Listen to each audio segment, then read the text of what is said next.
اللہ اکبر اللہ اکبر اشہد ان لا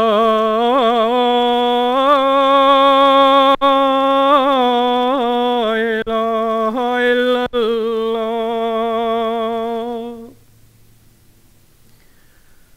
اشہد ان لا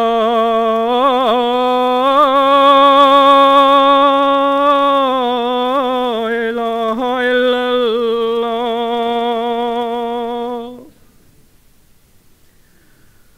اشہد ان محمد رسول اللہ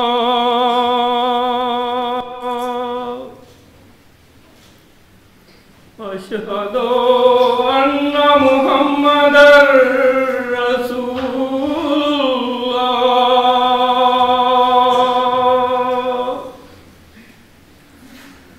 حی علی الصلاۃ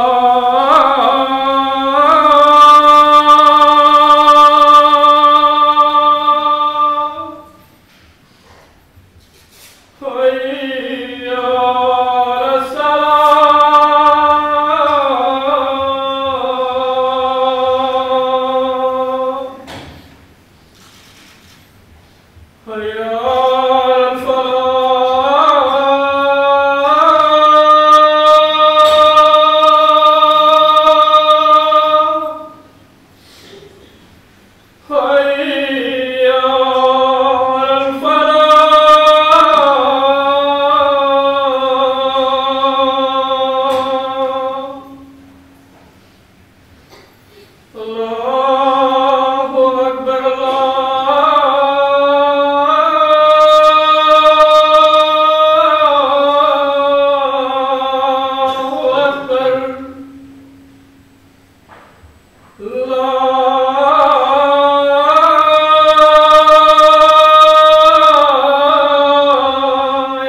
السلام علیکم ورحمۃ اللہ.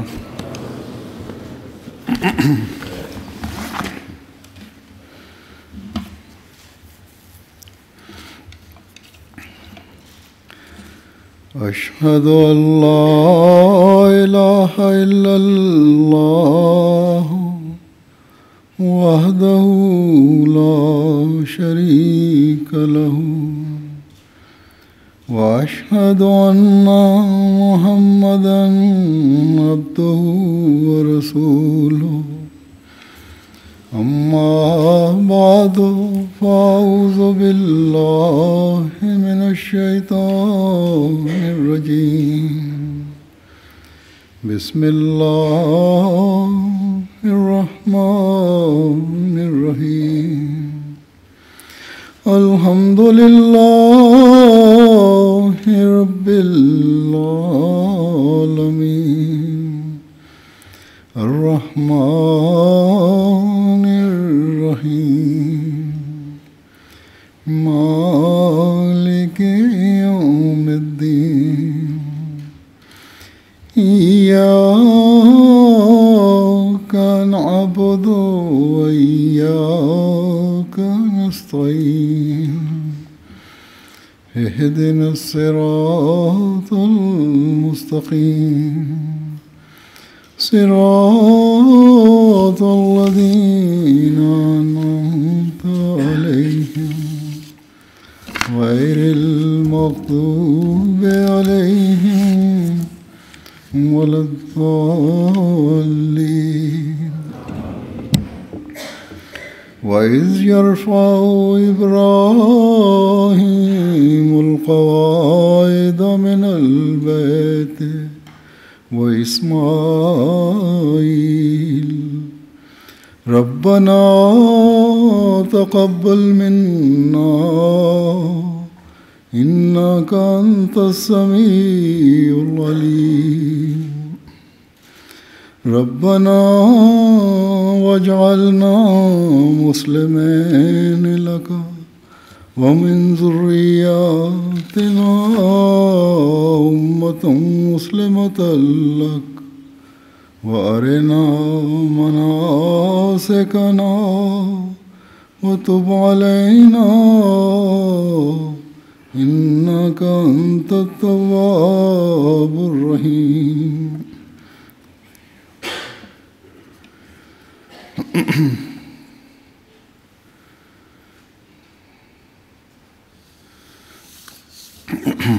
ان آیات کا ترجمہ ہے، اور جب ابراہیم اس خاص گھر کی بنیادوں کو استوار کر رہا تھا اور اسماعیل بھی یہ دعا کرتے ہوئے کہ اے ہمارے رب ہماری طرف سے قبول کر لے، یقیناً تو ہی بہت سننے والا اور دائمی علم رکھنے والا ہے، اور اے ہمارے رب ہمیں اپنے دو فرما بردار بندے بنا دے اور ہماری ذریت میں سے بھی اپنی ایک فرما بردار امت پیدا کر دے، اور ہمیں اپنی عبادتوں اور قربانیوں کے طریق سکھا، اور ہم پر توبہ قبول کرتے ہوئے جھک جا، یقیناً تو ہی بہت توبہ قبول کرنے والا اور بار بار رحم کرنے والا۔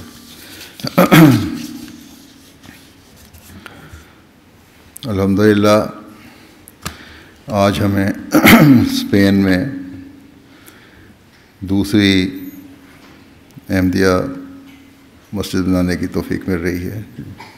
جماعت احمدیہ مسلمہ کو یہ دوسری مسجد بنانے کی توفیق مل رہی ہے۔ تقریباً 7 سال پہلے میں نے مسجد بشارت حیدرآباد میں مزید مساجد بنانے کی اہمیت پر زور دیا تھا، اور اس وقت یہ فیصلہ ہوا تھا کہ ویلنسیا میں مسجد کی تعمیر کی جائے۔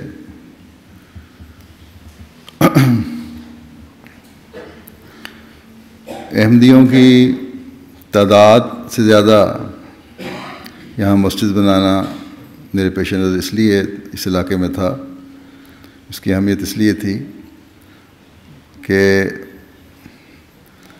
احمدی تو شاید اس علاقے میں 130 کے قریب ہیں، اور دوسری جگہ پر اس سے زیادہ ہوں گے بعض جگہوں میں۔ بہرحال یہ مسجد بشارت کے بعد جو تعمیر کرنے کے لیے سوچا گیا، اس کی اہمیت یہاں کے تاریخی لحاظ سے تھی۔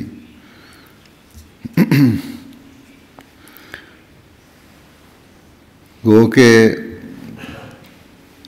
تقریباً 30 سال سے زائد عرصہ کے بعد جماعت احمدیہ کو یہ مسجد بنانے کی توفیق ملی ہے، اور اس عرصے میں مسلمانوں کی اس ملک میں آمد بھی بہت زیادہ شروع ہو گئی، اور انہوں نے مسجدیں بھی بنائی ہیں۔ لیکن بہرحال مسجد بشارت کی وجہ سے ایک راستہ کھلا۔ 700 سال بعد پہلی مسجد بنانے کی توفیق جماعت احمدیہ کو ہی اللہ تعالیٰ نے عطا فرمائی تھی۔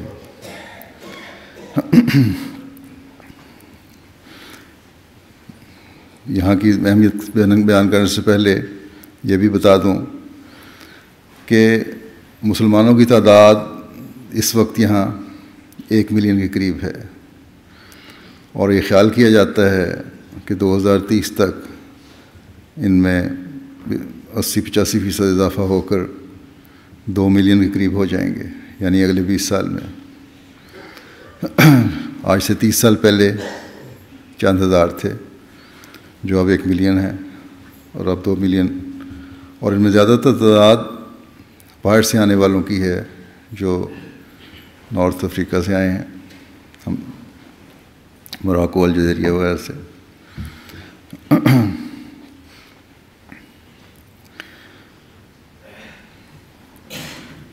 اس میں یہ بھی کہا جاتا ہے کہ وہ لوگ بھی شامل ہیں جو پرانے مسلمان قبائل کے تھے، اور جنہوں نے اپنے اسلام کو کافی لمبے عرصے تک بچا کے رکھا۔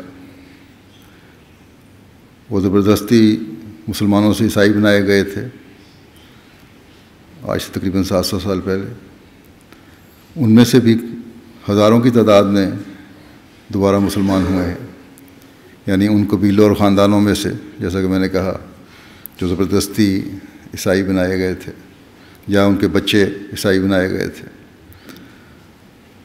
بس اسپین میں گو اسلام دوبارہ نظر آتا ہے، اور اس کی اور اللہ کے فضل سے کافی تعداد میں نظر آتے ہیں مسلمان۔ لیکن جیسا کہ میں نے کہا، اس کی ابتدا جماعت احمدیہ کے ذریعے سے ہوئی ہے، لیکن حقیقی اسلام اس وقت نظر آئے گا جب مسیح محمدی کے غلام اپنی اہمیت کو سمجھتے ہوئے اس کی طرف توجہ کریں گے اور اسلام کے خوبصورت پیغام کو یہاں کے ہر فرد تک پہنچانے کی کوشش کریں گے۔ شاید میری بات سن کر بعض لوگ آپ میں سے کہیں گے، بعض مایوس سوچیں رکھنے والے ہیں کہ یہاں احمدی بہت تھوڑی تعداد میں ہیں، کس طرح ہم ہر ایک کو اور ہر جگہ یہ پیغام پہنچا سکتے ہیں۔ لیکن اگر ایک عزم اور ہمت سے کوشش ہو تو جس تعداد میں ہے وہی ایک اچھے حصے تک پیغام احمدیت اور حقیقی اسلام پہنچا سکتی ہے۔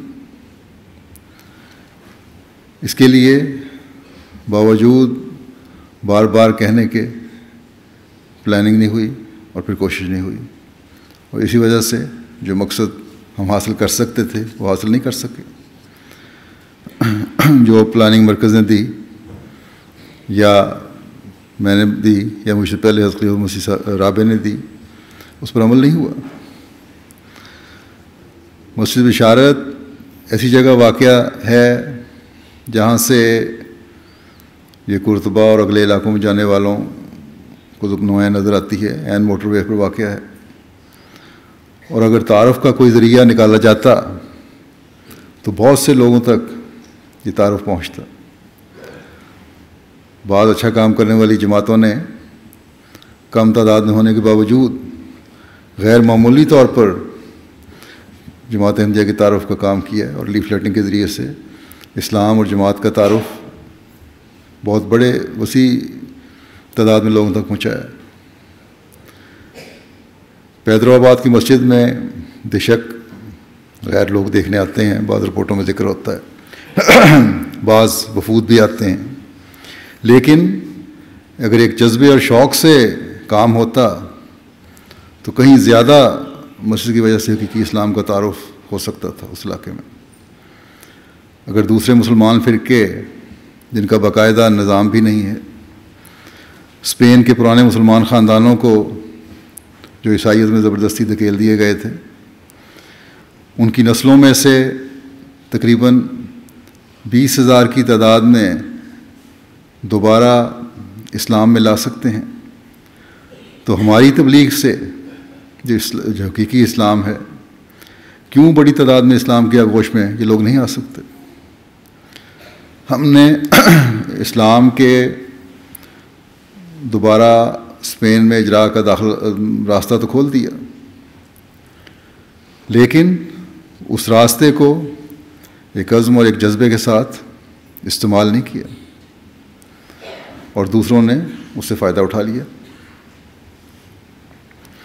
بس ابھی وقت ہے اسپین میں رہنے والے احمدی اور عہدیداران، ہر سطح کے عہدیداران، ہر تنظیم کے عہدیداران اپنی ذمہ داریوں کو سمجھیں اور خود اپنے ٹارگٹ مقرر کر کے پھر اس کو حاصل کرنے کی کوشش کریں۔ جو خوبصورت اور حقیقی اسلام ہم پیش کرتے ہیں وہ تو آج دنیا کی توجہ کو باعث ہے۔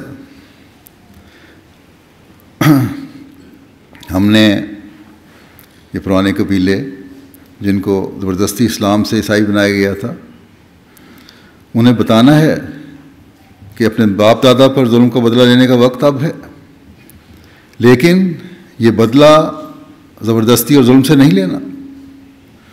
اسلام کی تعلیم تو لا اکراہ فی الدین کی تعلیم ہے، اس میں کوئی جبر نہیں ہے، کوئی زبردستی نہیں ہے. یہ جبر تو تم سے جو ہوا یہ تو جن لوگوں نے کیا شاید ان کی تعلیم ہو، اسلام کی تعلیم نہیں ہے. نہ ہی اسلام یہ کہتا ہے کہ کسی قوم سے ظلم کر کے بدلے لو. اللہ تعالیٰ تو فرماتا ہے کہ کسی قوم کی دشمنی تمہیں انصاف کرنے سے نہ روکے، بلکہ فرمایا اعدلوا هو اقرب للتقوی واتقوا اللہ. تو مطلب انصاف کرو، وہ تقوی کے زیادہ قریب ہے، اور اللہ کا تقوی اختیار کرو. تقوی ہی تمہیں خدا تعالیٰ کا قرب دلائے گا، کیونکہ اللہ تعالیٰ تقوی اختیار کرنے والوں سے محبت رکھتا ہے. اور یہاں تو دشمنی کا تو سوال نہیں، یہاں تو ہم قوم ہیں، اس لیے ہم قوموں تک یہ پیغام محبت اور پیار کا پہنچانا ہے. بس ہم نے ان کو بتانا ہے کہ پہلے خود اسلام کی خوبصورت تعلیم اختیار کرو، اور پھر بدلے اس طرح لو کہ اس خوبصورت تعلیم سے یہاں کے ہر شخص کا دل جیتو. اور جن دلوں سے زبردستی یا لالچ یا خوف سے لا الہ الا اللہ محمد رسول اللہ کی محبت نکال دی گئی تھی، اور زبردستی خدا تعالیٰ کا شریک بننے کی تعلیم دی گئی تھی، ان کے دلوں میں خدائے واحد اور محمد رسول اللہ صلی اللہ علیہ وسلم کی محبت پیدا کرو. اس خدا کی محبت جس کی رحمت ہر چیز پر حاوی ہے، اور اس رسول کی محبت جو رحمت للعالمین تھا. بس یہ ذمہ داری ہے کہ جہاں ہم عام تبلیغ کریں اور اسلام کا پیغام پہنچائیں، وہاں ایسے قبائل کا بھی کھوج لگائیں، اور پھر ان میں ان کے اصل دین کی محبت نئے سرے سے پیدا کر کے ان کو کامیاب مبلغ بنا دیں.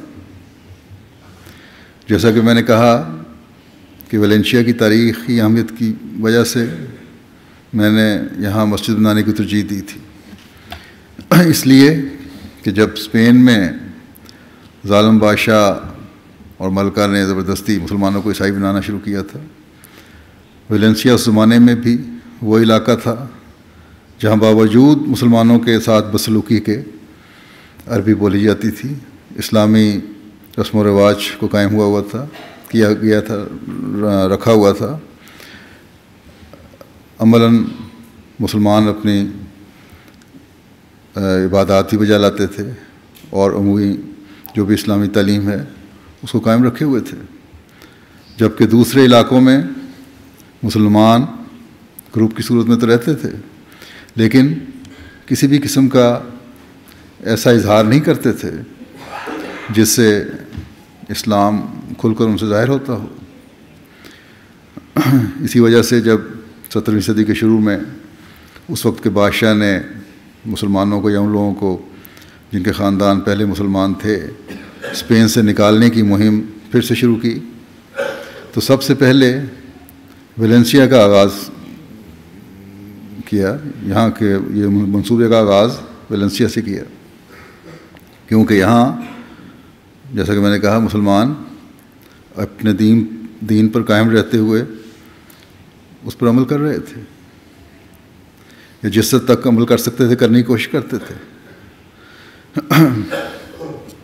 گو کہ اس وقت یہاں مسلمانوں کی حالت معاشی لحاظ سے کافی کمزور تھی، اور ان کو آہستہ آہستہ بڑے شہروں سے نکال کر ارد گرد کے علاقوں میں شہروں کے بسا دیا گیا تھا. معمولی جائیدادیں ان کے پاس تھیں، غربت تھی، لیکن پھر بھی ان کا اسلام سے تعلق تھا. بہرحال مختلف قسم کی فوجیں یہاں آتی رہیں، اٹلی کی فوجیں بھی آئیں، انہوں نے ظلموں کو نشانہ انہیں بنایا، لیکن فیصلہ کے مطابق ان ظلموں کے بعد بالغوں کو ملک بدر کر دیا گیا، اور ان کے بچوں کو عیسائیوں کے سپرد کر دیا گیا. جنہوں نے ان بچوں کو اپنے گھروں میں پروان چڑھایا، لیکن اپنے بچوں کی طرح نہیں بلکہ نوکروں اور غلاموں کی طرح۔ پس وہ بچے جو اسلام سے چھینے گئے تھے، وہ بچے جو مسلمانوں کے گھروں میں پیدا ہوئے اور مسلمان تھے، انہیں ان کی اور ان کے ماں باپ کی مرضی کے بغیر خدائے واحد کی عبادت سے روکا گیا اور اس کے بجائے تثلیث کو ماننے پر مجبور کیا گیا۔ آج ہمارا کام ہے کہ ان بچوں کی نسلوں کو دوبارہ خدائے واحد کی عبادت کرنے والا بنائیں، اور صرف انہیں نہیں بلکہ یہاں رہنے والے ہر شخص کو، جس سے ہمیں انسانیت سے محبت کی وجہ سے محبت ہے۔ ہر شہری جو یہاں رہتا ہے اس سے ہمیں محبت ہے اس لیے کہ ہم انسانیت سے محبت کرنے والے ہیں، اور انسانیت کی محبت کی وجہ سے ہم ان کے لیے وہی پسند کرتے ہیں جو اپنے لیے پسند کرتے ہیں۔ ان لوگوں کو اس وجہ سے خدائے واحد کی عبادت کرنے والا بنا کر ان کی دنیا اور آگ پر سنوارنے والے بنائیں ان کو، اور اس علاقے میں خاص طور پر اس کی کوشش کریں۔ جیسا کہ میں نے کہا، یہاں سب سے زیادہ لمبے عرصے تک اسلام کو محفوظ اور قائم رکھنے کی کوشش کی گئی صوبے میں۔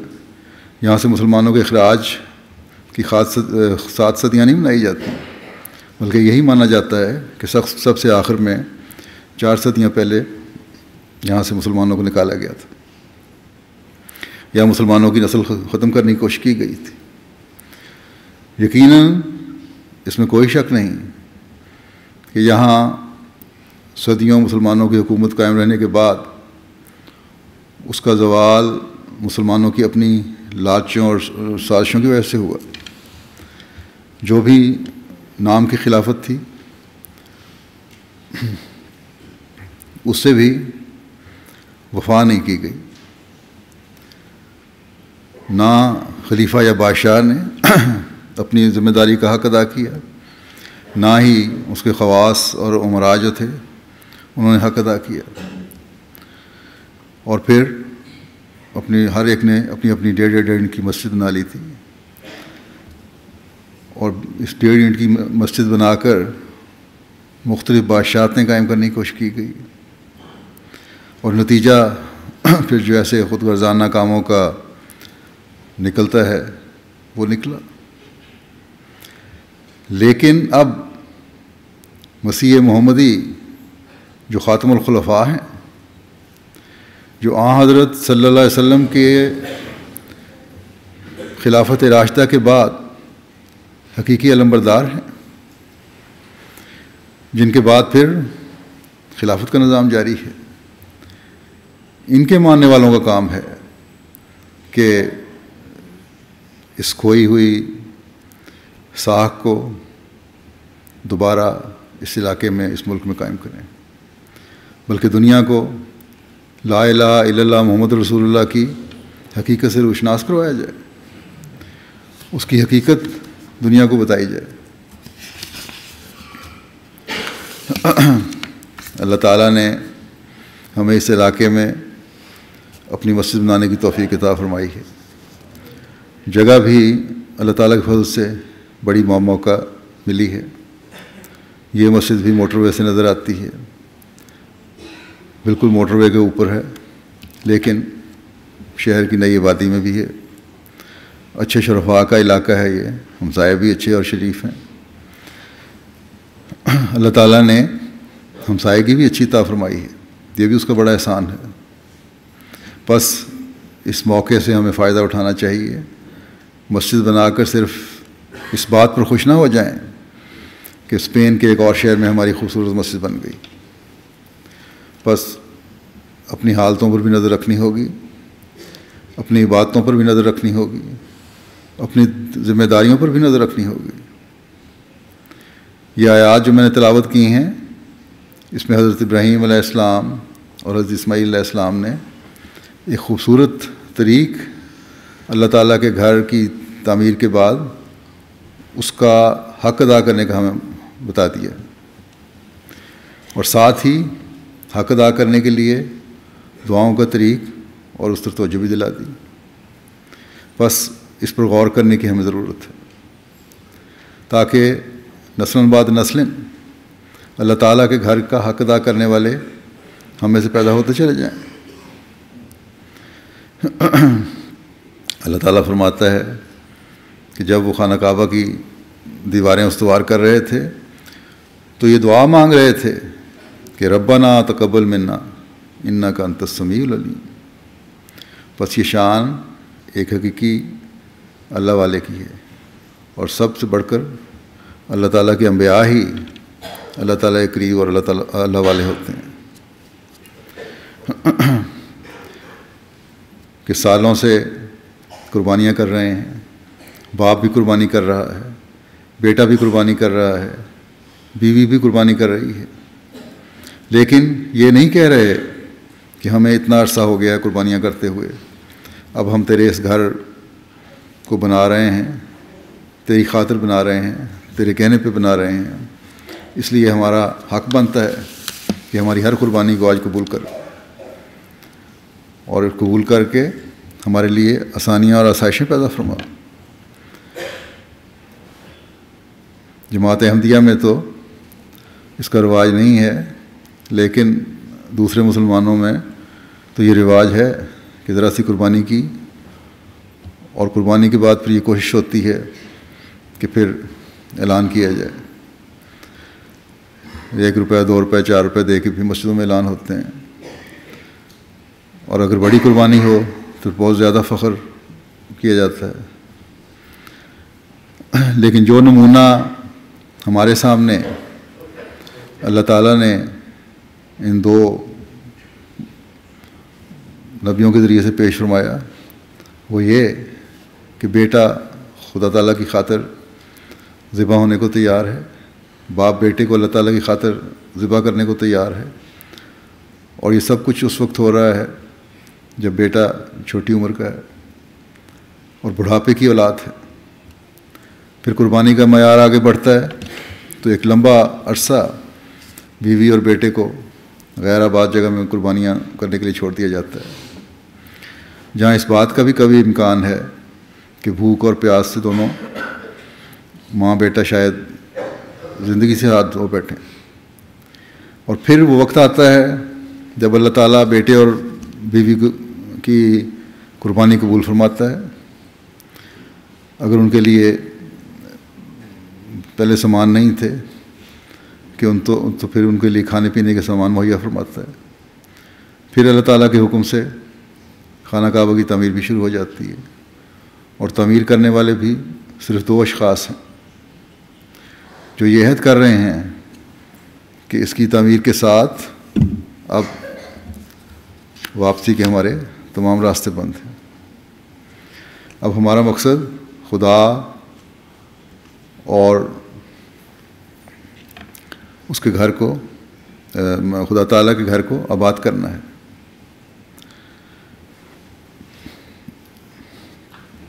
یہاں ایسی آبادی بنانی ہے جو مومنین کی آبادی ہو، جو نیک لوگوں کی آبادی ہو، جو خدا تعالیٰ کو یاد کرنے والوں کی آبادی ہو، جو اس کی عبادت کا حق ادا کرنے والوں کی آبادی ہو. ایسی آبادی بنانی ہے جو اللہ تعالیٰ کی عبادت کرنے والوں کی انتہا کو پہنچنے والے ہوں.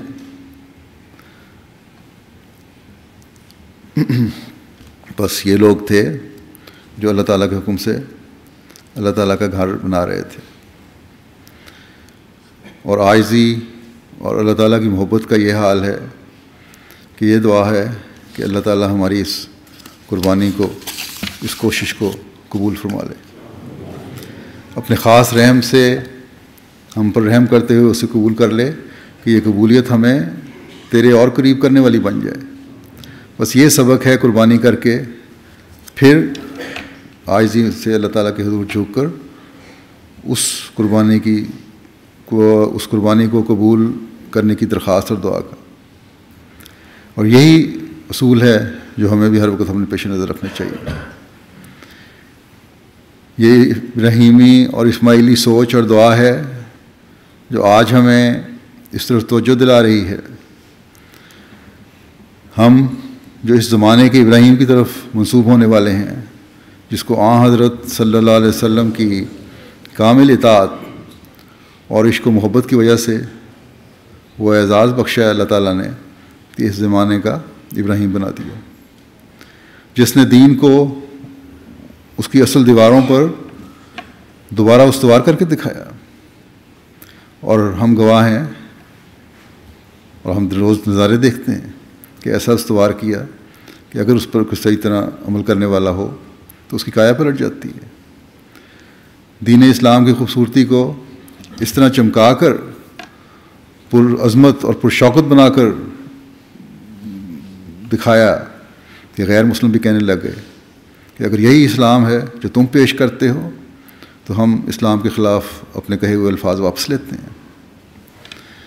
بس آج اس ابراہیم کے ذریعے خانہ کعبہ کی تعمیر کے مقاصد بھی پورے ہو رہے ہیں اور اسلام کی خوبصورت تعلیم کی روشنی بھی دنیا پر ظاہر ہو رہی ہے. اور انہی مقاصد کو پورا کرنے کے لیے دنیا میں ہماری ہر تعمیر ہونے والی مسجد گواہ ہے اور ہونی چاہیے. اور یہی آج اس مسجد جس کا نام بیت الرحمن رکھا گیا ہے، اس مقصد کے حصول کا ذریعہ بننے کا اظہار کر رہی ہے. بس یہ مسجد جہاں ہمیں عاجزی کے ساتھ اللہ تعالیٰ کے حضور جھکتے ہوئے اس کی تعمیر کے مقصد کو پورا کرنے کی طرف توجہ دلا رہی ہے، وہاں ہمیں اس طرح بھی توجہ دلا رہی ہے کہ ہم اپنے عہد کو پورا کریں، اپنی ذمہ داریوں کو پورا کریں. اگر ہم اپنے عہدوں اور اپنی ذمہ داریوں کو پورا کریں گے تو پھر ہی ہم اپنے مقاصد کو حاصل کر سکتے ہیں. ہم یہ اعلان کرتے ہیں کہ اے مسیح محمدی اور آن حضرت صلی اللہ علیہ وسلم کے عاشق صادق، ہم نے جو آپ سے عہد بیعت باندھا ہے کہ دین کو دنیا پر مقدم رکھیں گے اور توحید کو دنیا میں پھیلائیں گے، تو اس مسجد کی تعمیر کی وجہ سے جو دنیا کی اسلام کی طرف توجہ پیدا ہوگی، تبلیغ کے جو راستے کھلیں گے، ان کا حق ادا کرتے ہوئے اپنی تمام تر صلاحیتیں بروئے کار لاتے ہوئے توحید کا قیام اور ملک کے باشندوں کو آن حضرت صلی اللہ علیہ وسلم کے جھنڈے تلے لانا ہمارا اولین فرض ہوگا انشاءاللہ. اے خدا، اے سمیع اور علیم خدا، ہماری دعائیں سن لے، ہمیں اپنے فرائض نبھانے کی توفیق عطا فرما. یہ مسجد جو تیرے گھر کی تتبع میں بنائی گئی ہے، اس کو ان مقاصد کے حصول کا ذریعہ بنا جو تیرے گھر بنانے کے مقاصد ہیں. تو علیم ہے، تو ہماری کمزوریوں اور نااہلیوں کو بھی جانتا ہے. بس ہماری دعائیں سنتے ہوئے، ہماری نااہلیوں سے صرف نظر کرتے ہوئے ہمیں مسجد کی تعمیر کے مقاصد کو پورا کرنے والا بنا. مسجد کی خوبصورتی، مسجد کی وسعت، یہ ہمارے اس وقت کام آ سکتی ہیں جب ہم اس کا حق ادا کرنے والا بن جائیں. اور حق ادا کرنے کے لیے جہاں مسجد کو آباد کر کے اللہ تعالیٰ کی عبادت کرنے والے ہم ہوں، وہاں اللہ تعالیٰ کے بندوں کے حقوق ادا کرنے والے بھی ہیں. پیار، محبت اور بھائی چارے کو فروغ دینے والے ہم ہوں، تاکہ اسلام کی حقیقی تعلیم کے عملی نمونوں کا ہم سے اظہار ہو رہا ہو، تاکہ لوگوں کی توجہ ہماری طرف ہو، تاکہ اسلام کی خوبصورت تعلیم کو دنیا سمجھنے کی کوشش کرے. اے اللہ، تو سننے والا ہے، ہماری یہ دعا بھی سن لے کہ اس مسجد کی ظاہری خوبصورتی سے زیادہ اس مسجد کی آبادی کی روح کو خوبصورت کر کے ہمیں دکھا دے. اصل میں تو اس مسجد کی تعمیر کی روح ہے جو اگر حقیقت میں ہم میں پیدا ہو جائے تو اس مقصد کو ہم حاصل کرنے والے بن جائیں گے جس کے لیے مسجد تعمیر کی گئی تھی۔ جیسا کہ میں نے بتایا، جب یہاں صدیوں مسلمانوں کی حکومت رہی تو بڑی بڑی خوبصورت مسجدیں مسلمانوں نے بنائیں، مثلا قرطبہ کی مسجد ہے، دیکھ کر انسان حیران رہ جاتا ہے، اور دوسری جگہوں پہ مسجدیں ہیں، جہاں جہاں وادیاں تھیں مسلمانوں کی بڑی بڑی مسجد تھیں، اشبیلیہ میں، گرناطہ وغیرہ میں۔ لیکن جب اسلام کی حقیقی تعلیم کی روح ان مساجد میں آنے والوں میں مفقود ہو گئی تو وہی جگہیں جہاں خدائے واحد کا نام لیا جاتا تھا یا تو مسمار کر دی گئیں یا شرک کی آماج گاہ بن گئیں۔ قرطبہ کی مسجد دیکھیں، حیرت ہوتی ہے، کیسی خوبصورت اور مضبوط عمارت ہے۔ صدیاں گزرنے کے بعد بھی اس کی خوبصورتی اور مضبوطی میں ذرا بھی فرق نہیں آیا، لیکن بدقسمتی سے آج وہ گرجے میں تبدیل ہو چکی ہے۔ جیسا کہ میں نے کہا کہ اصل چیز عمارت نہیں، اصل چیز وہ روح ہے جو اس عمارت میں آنے والوں اور رہنے والوں کی ہوتی ہے۔ بس جب مسلمانوں میں وہ روح ختم ہو گئی تو مسجدیں غیروں کے قبضے میں چلی گئیں۔ بس اگر اس مسجد کی عظمت کو ہم نے قائم رکھنا ہے، اور یقیناً قائم رکھنا ہے انشاءاللہ، تو پھر اس کی روح کو قائم رکھنے کی کوشش کریں، اور یہ کوشش ہمیں ایک محنت سے کرنی ہوگی۔ اللہ تعالیٰ کے حضور یہ دعا کرنی ہوگی کہ اللہ مسجد کی روح کو قائم کرنے والے ہمیشہ پیدا فرماتا رہے، تاکہ قیامت تک یہ توحید کا مرکز رہے، توحید کے نعرے یہاں سے بلند ہوں، خدا کی نظر میں ہماری قربانی قبول ہو، تو پھر ہی یہ مقصد حقیقت میں حاصل کیا جا سکتا ہے۔ پھر دوسری آیت میں ہم دیکھتے ہیں کہ ان بزرگ انبیاء نے اپنی دعاؤں کو خدا کے گھر کی تعمیر کے ساتھ نہ صرف اپنے تک محدود رکھا ان دعاؤں کو، بلکہ اپنی اولاد اور نسلوں تک کو وسیع کیا۔ بس یہ ہے دعا کا طریق، اور یہ ہے ترقی کرنے والی اور نسل در نسل کامیابیوں سے ہمکنار ہوتے چلے جانے کی سوچ اور فکر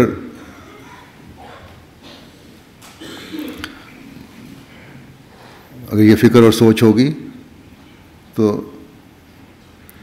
انشاءاللہ تعالی ہماری کامیابی ہیں۔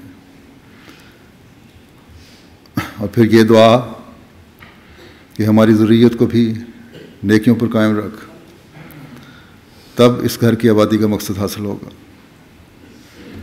ڈاکٹر صاحب یہاں بیٹھے ہیں، یہ آگے دیکھ لیں۔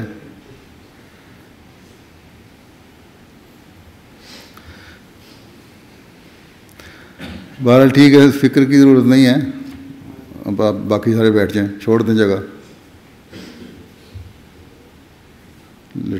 لٹا کے پیر ماریں، ٹھیک ہو جائے گا میرا خیال ہے۔ ڈیوٹی کے ساتھ سرکولیشن ٹھیک نہیں تھی۔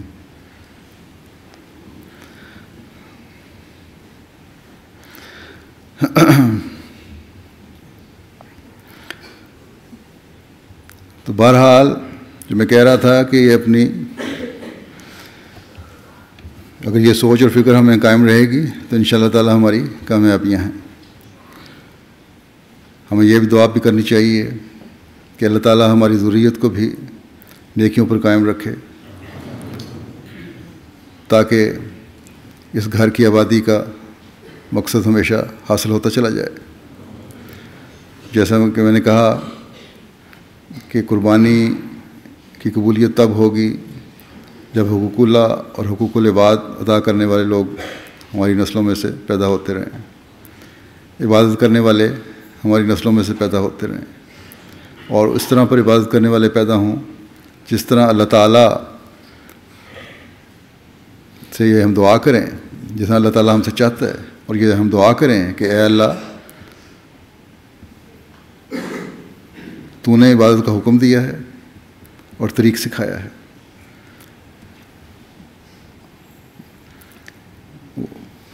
جو دعا ان لوگوں نے بھی کی تھی انبیاء نے کہ ہمیں بھی وہ طریق سکھا، وارنا مناسکنا، اور ہمیں اپنی عبادتوں اور قربانیوں کے طریق سکھا. یہ دعا ہمیں بھی کرنے کی ضرورت ہے. حقیقت یہی ہے کہ عبادتوں اور قربانیوں کے طریق اللہ تعالیٰ کی رہنمائی سے سمجھ آتے ہیں. اس کی روح، اس کو گہرائی میں جا کر سمجھنے کا ادراک اللہ تعالیٰ کے فضل سے پیدا ہوتا ہے. بے شک نماز بھی عبادت کا ایک طریق ہے.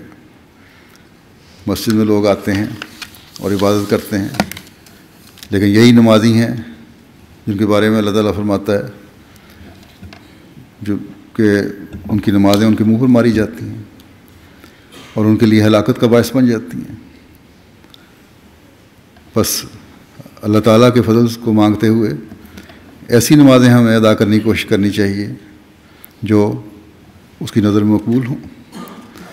اور پھر صرف نمازیں ہی نہیں ہیں، ہر کام جو خدا تعالیٰ کے حصول کے لیے کیا جائے وہ عبادت بن جاتا ہے، چاہے وہ حقوق العباد ہوں.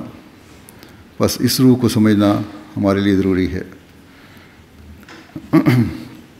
بس یہ بات بھی ہمیں یاد رکھنی چاہیے کہ عبادت کی روح کو سمجھ کر ہی ہم توحید کے پیغام کو پھیلا سکتے ہیں اور اپنی نسلوں میں اس پیغام کو راسخ کر سکتے ہیں.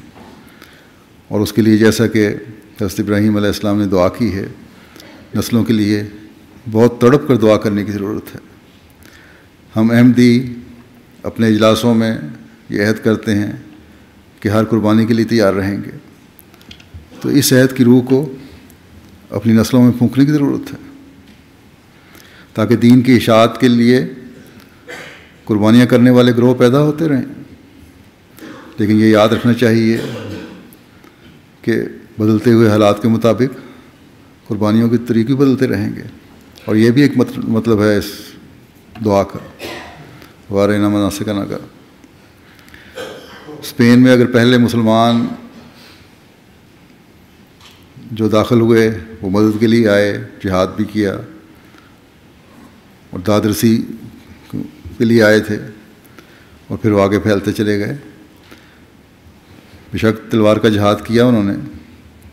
تو آج کی قربانیاں تبلیغ کے جہاد کے ذریعے سے، اشاعت لٹریچر کے لیے مالی قربانیاں کر کے ہیں، مساجد کی تعمیر کے لیے مالی قربانیاں کر کے ہیں. قربانیوں کی نوعیت حالات کے مطابق بدل جاتی ہے. حضرت ابراہیم علیہ السلام کی اس دعا کو کہ ہمیں قربانیوں کے طریق سکھا، یعنی بدلتے ہوئے حالات کے مطابق اپنی رضا کے حصول کے لیے قربانیوں اور عبادتوں کے طریق ہمیں سکھا. اس دعا کو قرآن کریم میں محفوظ کر کے ہمیں یہ اصولی ہدایت اللہ تعالیٰ نے فرما دی کہ قربانیاں حالات کے مطابق دینی ہیں. نیکی اس طرح اور اس قسم کی کرنی ہے جو خدا تعالیٰ کی رضا کو سمیٹنے والی ہو. اس لیے حضرت صلی اللہ علیہ وسلم نے کسی کو سب سے بڑی نیکی یہ بیان فرمائی کہ تہجد پڑھا کرو. کسی کو فرمایا کہ تمہارے لیے سب سے بڑی نیکی یہ ہے کہ جہاد کیا کرو. بس جس نیکی کی کمی ہو وہی اس کے لیے ضروری ہے اور وہی اس کے لیے بڑی ہے، وہی اس کے لیے مناسب حال عبادت کا طریق ہے اور وہی اس کے لیے مناسب حال قربانی ہے. بس اس دعا میں اپنے لیے اور اپنی نسلوں کے لیے ہر قسم کی کمزوریوں کو دور کرنے اور خدا تعالیٰ کی رضا کے حصول کے لیے کوشش پر بہت زیادہ زور دیا گیا ہے. ہمیشہ یاد رکھنا چاہیے کہ انسان اپنی کوشش سے نہ ہی عبادتوں کے معیار حاصل کر سکتا ہے، نہ قربانیوں کے معیار حاصل کر سکتا ہے. اس لیے دعا عرض ہے کہ توبہ لینا، ہم پر توبہ قبول کرتے ہوئے جھک جا، ہماری نیکیوں کو قبول کر لے اور پھر نیکی سے نیکی پھوٹتی رہے ایک نیکی سے اگلی نیکی کی جاگ چلتی چلی جائے، قربانی سے قربانی پھوٹتی رہے، تیری عبادت تیری رضا چاہتے ہوئے ہم کرنے والے ہوں، نہ کہ دکھاوے کے لیے، اور یہ عبادت پھر ہماری سوچوں کا محور بن جائے۔ بس ہم خوش قسمت ہوں گے اگر ہم اپنی عبادتوں اور قربانیوں کو اس نہج پر کرنے والے بن جائیں، ہمیشہ اپنی غلطیوں اور کوتاہیوں اور زیادتیوں سے اللہ تعالیٰ کی پناہ میں آنے کی دعائیں کرنے والے ہوں، اپنی نسلوں کے دلوں میں خدا تعالیٰ اور اس کی عبادت کی محبت پیدا کرنے والے ہوں، اور یہ اسی صورت میں ہو سکتا ہے جب ہمارے اپنے دلوں میں یہ محبت ہوگی۔ حقوق العباد کی ادائیگی کی طرف توجہ دینے والے ہوں، کبر و نخوت کو چھوڑنے والے ہوں، نمازوں میں سستیوں کو دور کرنے والے ہوں، ہر وہ نماز جو ہمارے لیے ادا کرنی مشکل نظر آتی ہے اس کے لیے خاص کوشش کر کے ادا کرنے والے ہوں۔ اگر ہمارے اندر باجماعت نمازیں ادا کرنے میں سستی ہے تو نماز باجماعت ادا کرنے کی طرف توجہ دینے والے بن جائیں۔ یہ ہمارے لیے قربانیاں ہیں۔ جو ماں باپ کا حق ادا کرنے والے نہیں وہ ان کے حق ادا کرنے والے بن جائیں۔ جو بہنوں بھائیوں اور عزیزوں کے حقوق ادا کرنے والے نہیں وہ حقوق ادا کرنے والے بن جائیں۔ ہمسائے کو خدا تعالیٰ نے بڑا مقام دیا ہے، ہمسایوں کے حق ادا کرنے والے بن جائیں۔ ہمسایوں سے ہر احمدی کا سلوک اس کو احمدیت اور حقیقی اسلام کا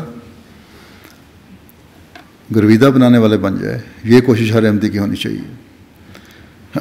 ہمسایوں غرض کے ہر نیکی کا ادا کرنے والے اور اس کا حق ادا کرنے کی کوشش کرتے ہوئے نیکیاں کرنے والے ہم ہوں گے تو تب بھی ہم حقیقی طور پر اللہ تعالیٰ سے یہ عرض کرنے والے بن سکتے ہیں کہ اے اللہ ہماری توبہ قبول کر اور ہم پر رحم کر۔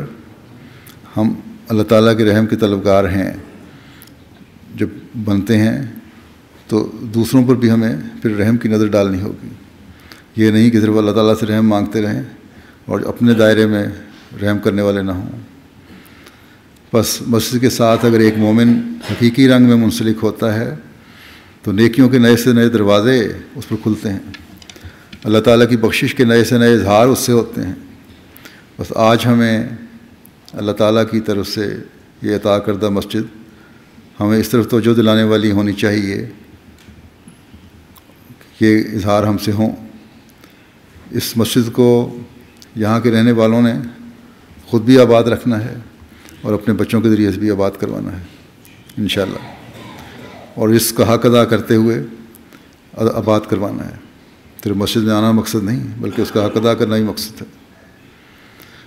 اللہ تعالیٰ کرے کہ وہ تمام برکات اور اللہ تعالیٰ کے فضل جو مساجد کے ساتھ وابستہ ہیں انہیں ہم حاصل کرنے والے ہوں۔ اللہ تعالیٰ ہماری توبہ قبول کرنے والا اور ہماری غلطیوں کو معاف کرنے والا ہو۔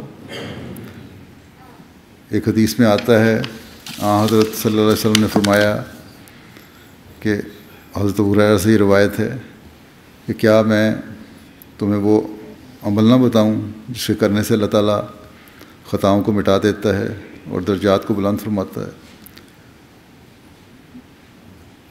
صحابہ نے جب عرض کیا کہ جی فرمائیں، تو ہم نے فرمایا کہ جینا چاہتے ہوئے بھی کامل وضو کرنا، اچھی طرح وضو کرنا اور مسجد کی طرف زیادہ چل کر جانا، نیز ایک نماز کے بعد دوسری نماز کا انتظار کرنا، یہ رباط ہے، یعنی سرحدوں کی حفاظت کرنا ہے، سرحدوں پر گھوڑے باندھنا ہے، یہ جہاد ہے تمہارے لیے۔ بس ہم میں سے ہر ایک کو اس طرح توجہ دینے کی ضرورت ہے۔ آج ہمیں اپنے نفسوں کے خلاف جہاد کی بھی ضرورت ہے اور اس مقصد کو ہم نے حاصل کرنا ہے۔ اللہ تعالیٰ کے پیغام پہنچانے کا مقصد جو ہے یہ بھی ایک جہاد ہے، اس کی طرف بھی ہم نے توجہ دینی ہے۔ اللہ تعالیٰ کی مدد کے بغیر ہم کامیاب نہیں ہو سکتے۔ اللہ تعالیٰ کا فضل اس کی عبادت کا حق ادا کرنے سے ہوتا ہے۔ بس اپنی نمازوں کی حفاظت کریں گے تو اس کے فضل کو حاصل کرنے والے ہم بنیں گے، اور اس جہاد میں حصہ لینے والے ہوں گے جو نفس کا بھی جہاد ہے اور خدا تعالیٰ کا پیغام پہنچانے کا بھی جہاد ہے۔ آج کل کے معاشرے میں انسان کو سب سے زیادہ ضرورت اس جہاد کی ہے۔ یہی جہاد ہے جو ہمیں معاشرے کی برائیوں سے بچا کر خدا تعالیٰ کے حضور حاضر کرنے والا بنائے گا، خدا تعالیٰ کی رضا کو حاصل کرنے والا بنائے گا، اور یہی جہاد ہے جو ہمیں اور ہماری نسلوں کو دنیا کی غلاظتوں سے پاک اور صاف رکھنے والا بنائے گا۔ بس اس انعام سے جو اللہ تعالیٰ نے آپ پر کیا ہے اس سے فائدہ اٹھائیں، اس مسجد کو اللہ تعالیٰ کے لیے خالص کرتے ہوئے اس کی عبادت سے سجائیں تاکہ اللہ تعالیٰ کے فضلوں کا وارث بنیں۔ اللہ کرے کہ یہ مسجد ان مقاصد کو پورا کرنے والی ہو اور ہم اپنی ذمہ داریاں بھی ادا کرنے والے بنیں، ورنہ مسجد تو یہاں اس صوبے میں ہمارے سے پہلے مصر اور سعودی عرب کے پیسے سے مسلمانوں نے بنا لی ہوئی ہے، لیکن ان میں مسیح محمدی کو نہ ماننے کی وجہ سے جو کمی ہے وہ کمی صرف اور صرف جماعت احمدیہ کی تعمیر کردہ مساجد سے پوری ہو سکتی ہے۔ بس یہ بات ہر احمدی کو مزید توجہ اور فکر دلانے والی ہونی چاہیے کہ آپ کی ذمہ داری بڑھتی چلی جا رہی ہے۔ اس مسجد کا حق ادا کرنے کے لیے آپ کو بہت زیادہ کوشش کرنی ہوگی۔ اللہ تعالیٰ اس کو نبھانے کی توفیق عطا فرمائے۔ مسجد کے بارے میں چند قواعد بھی پیش کر دیتا ہوں۔ مسجد کا مسقف حصہ 1350 مربع فٹ ہے،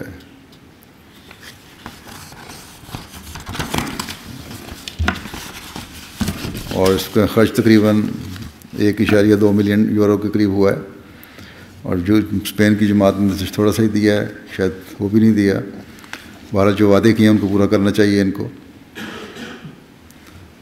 اور پھر جیسا کہ میں نے کہا کہ اگر مالی لحاظ سے کمزوری ہے تو وعدے جو پورے کرنے وہ تو کریں، لیکن اس کا حق اس طرح بھی ادا کر سکتے ہیں کہ مسجد کے بعد اب تبلیغ کے میدان میں اتریں۔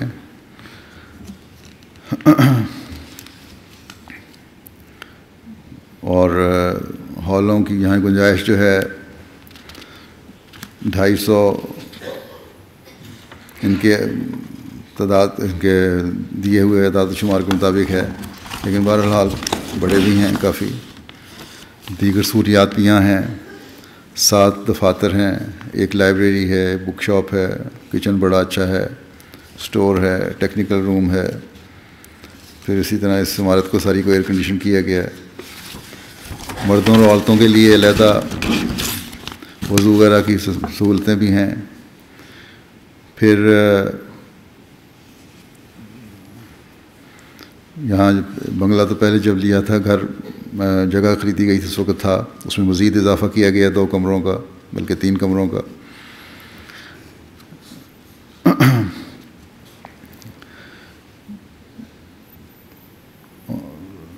ایک اخبار نے یہ گزشتہ دنوں لکھا ہے کہ صوبہ کی سب سے بڑی عبادت گاہ ایک حقیقت کا روپ دھار چکی ہے۔ اب یہ سب سے بڑی عبادت گاہ جو ہے حقیقت کا روپ اصل میں تو اس وقت دھارے گی جب ہم میں سے ہر ایک اس کا حق ادا کرنے والا ہوگا۔ ایک بات اس نے اور لکھی ہے بڑی اچھی، جو حقوق العباد کی طرف ایک اظہار ہے جو یہاں کے ہر احمدی سے ہونا چاہیے، کہ کہتا ہے کہ اسلام سے عقیدت کی وجہ سے احمدی لوگ اللہ کے نام پر خون بہانے والے ہر آدمی کے خلاف ہیں۔ بہرحال اس کے علاوہ اس مسجد کے ساتھ 2 ملٹی پرپز ہال بھی ہیں جو عورتوں اور مردوں کے لیے اوور فلو کے لیے استعمال ہو سکتے ہیں۔ اللہ کرے کہ یہ مسجد علاقے اور صوبے کے لوگوں کو اسلام کی حقیقی تصویر پیش کرنے والی ثابت ہو، اور ہم میں سے ہر احمدی جو یہاں رہنے والا ہے اس علاقے میں یہ کوشش کر کے اس کا حق ادا کرنے والا بنے۔ اس مسجد میں تعمیر میں جیسا کہ میں نے بتایا اکثر مدد تو مرکز کی طرف سے آئی تھی. جو ٹیکنیکل مدد ہے وہ بھی مرکز کی طرف سے ہوئی. اور چودھری اعجاز صاحب ہیں, بزرگ انجینئر ہیں ہمارے پرانے, انہوں نے بڑی محنت سے اس میں بہت سارا کام کروائے ہیں, بڑی تفصیل سے ہر چیز کا جائزہ لیا. جہاں جہاں زائد خرچ ہوتے تھے وہاں کمیاں کیں, لیکن اس کمی کی وجہ سے معیار پہ کمپرومائز نہیں کیا, کسی قسم کی کمی نہیں آنے دی. بیمار بھی ہیں وہ, ہفتے میں 1-2 دفعہ شاید ڈائلسس بھی ہوتا ہے گردے کی بیماری, لیکن بڑی ہمت سے اللہ تعالیٰ کے فضل سے انہوں نے کام کیا ہے. اللہ تعالیٰ ان کو بھی جزا دے اور ان کی صحت و تندرستی پہ عطا فرمائے تاکہ آئندہ بھی جماعتیں کام کرتے رہیں.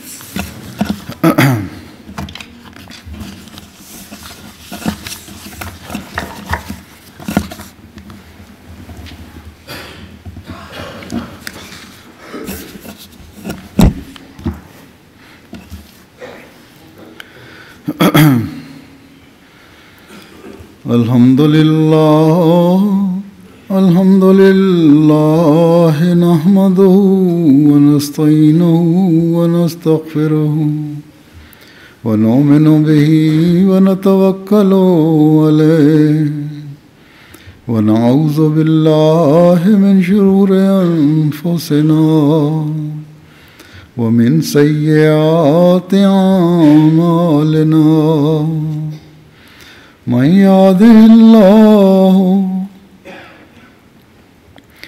يهده الله فلا مضل له ومن يضلله فلا هادي له. ونشهد أن لا إله إلا الله ونشهد أن محمدا عبده ورسوله. عباد الله رحمكم الله, إن الله يأمر بالعدل والإحسان وإيتاء ذي القربى وينهى عن الفحشاء والمنكر والبغي يعظكم لعلكم تذكرون. اذكروا الله يذكركم وادعوه يستجب لكم ولذكر الله أكبر.